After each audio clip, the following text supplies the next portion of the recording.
हरे कृष्णा प्रभु जी, माताई दंडवत प्रणाम।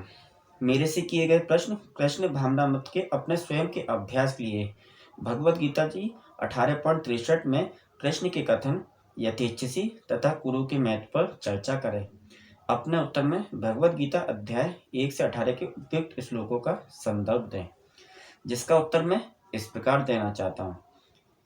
यथेच्छसी का तात्पर्य होता है जैसा तुम्हें उचित लगे। कुरु का तात्पर्य है जैसा उचित लगे उसे कार्य रूप में करो।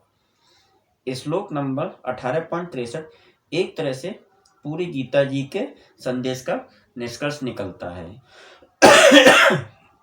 भगवत गीता के अध्याय 1 से 18 में अलग अलग तरह से भगवान ने अर्जुन के साथ साथ हमें भी सिखाया है कि पहला, कर्तव्य धर्म।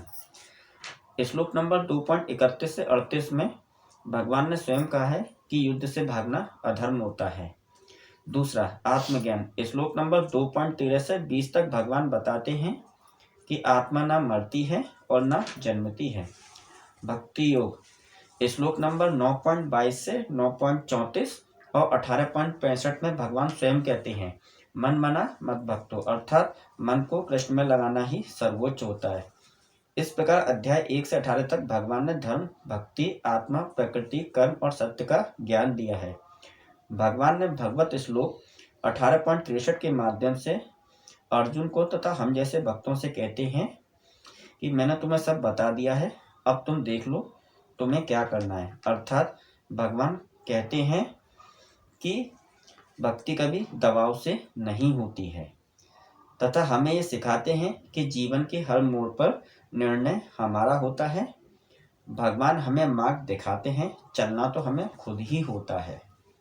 जैसा कि हम स्लाइड में देख सकते हैं फोटो में, भगवान आज भी भगवत गीता जी के श्लोक 18.63 के माध्यम से हम जैसे भक्तों से कहते हैं, हे कलयुगी भक्त, अब तुम जैसा चाहें वैसा कर लो।